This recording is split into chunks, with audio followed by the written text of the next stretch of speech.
जय माता दी। आप सभी का प्रतिभा के ब्लॉग्स में हार्दिक स्वागत है।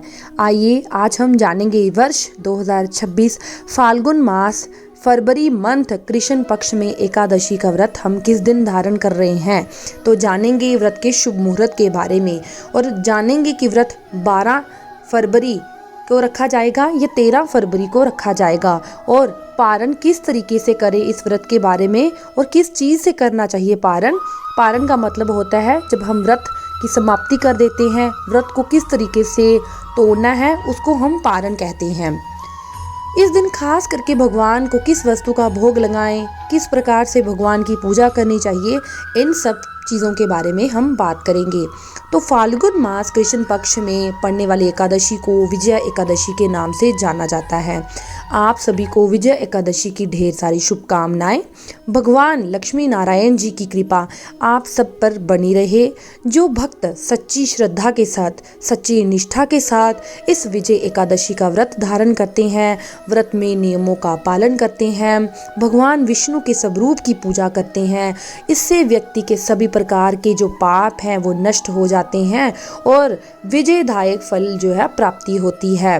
यदि कोई व्यक्ति अगर ये व्रत रख रहा है तो परीक्षा में उसको सफलता प्राप्त होती है, धन भैभव लक्ष्मी की प्राप्ति होती है।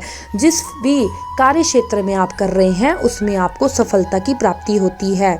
जो लोग इस व्रत को धारण करते हैं, पूजन आदि करते हैं, उन्हें दशमी तिथि से ही व्रत के नियमों का पालन करना होता है। उस दिन दशमी तिथि के दिन ही आपको शुद्ध सात्विक आहार जो है वो ग्रहण करना है। दशमी के दिन ही सूर्यास्त से पहले आपको क्या करना है, हम सोना, चांदी, तांबा अथवा मिट्टी का एक छोटा सा घड़ा ले लीजिए। मतलब आपको कलश जो है स्थापित करना है, उसमें आप जल डाल लीजिए। आम के पत्ते, आम के पल्लव छोड़ करके उसको वेदिका पे रखें। उसके आसपास सप्त धान्य और ऊपर जौ रखकर भगवान नारायण की प्रतिमा को स्थापित करें। एकादशी के दिन शुद्ध आदि होकर स्नान आदि करके धूप दीप आदि से उस जो आपने कलश स्थापित किया है उसकी पूजा करें, उसको नैवेद्य का भोग लगवाएं, भगवान की प्रतिमा पर पुष्प चढ़ाएं, भगवान का ध्यान करें, भगवान विष्णु नारायण जी का ध्यान करें।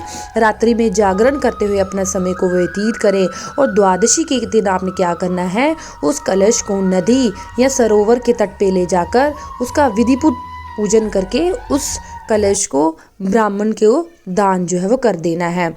ऐसा करने से आपको सभी प्रकार के मनोरथ की जो है प्राप्ति होगी। अब हम जान लेते हैं कृष्ण पक्ष एकादशी तिथि प्रारंभ।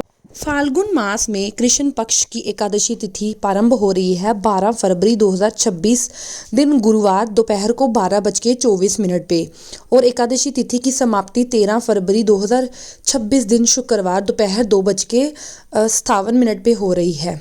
तो हम लोग सूर्योदय व्यापनी के अनुसार या असमर्थ हों या वैष्णव सबों के लिए जो एकादशी विजय एकादशी का व्रत है वो 13 फरवरी 2026 दिन शुक्रवार को ही धारण किया जा रहा है। व्रत पारण के लिए कहा गया है कि हरिवासर समाप्त जब होता है उसके बाद द्वादशी तिथि में ही हमें उसके बाद हमें जो व्रत का है वो ख़त्म करना चाहिए। और व्रत का पारण जो है वो हमें गाय के दूध के दही से व्रत का पारण करना चाहिए। अगर गाय का दूध या दही संभव ना हो पाए तो जल फल या तुलसी दल से व्रत का पारण करें। 13 फरवरी को ब्रह्म मुहूर्त का समय 5:30 से लेके सुबह 6:20 तक रहेगा। शाम को पूजा का शुभ मुहूर्त 4:26 तक है। इस दिन खास करके तुलसी दल डाल के ही भगवान विष्णु जी को भोग लगाएं और खास करके सिंघाड़े का भोग लगाएं। भगवान विष्णु को सिंघाड़े अत्यंत प्रसिद्ध है, प्रिय हैं और प्रसाद के रूप में भी आप उसे ही ग्रहण करें। ये बहुत ही फलदायी जो है माना जाता है। व्रत को पूर्ण निष्ठा भक्ति भाव के साथ धारण करें। भगवान का पूजन नाम जप आदि का कार्य तो यह बड़ा ही पुण्य फलदायी होता है। व्रत को जो दिन रात्रि उपवास रखते हुए धारण करता है, जो नहीं उपवास कर पाता इस तरीके के साथ, तो उनको एक समय फलाहार जो है वो ग्रहण कर लेना चाहिए। मैं आशा करती हूँ आपको ये जानकारी जो है वो अच्छी लगती होगी। अगर आपको मेरी वीडियो पसंद आती है तो मेरे चैनल को लाइक शेयर एंड सब्सक्राइब करना ना भूलें। जय माता दी।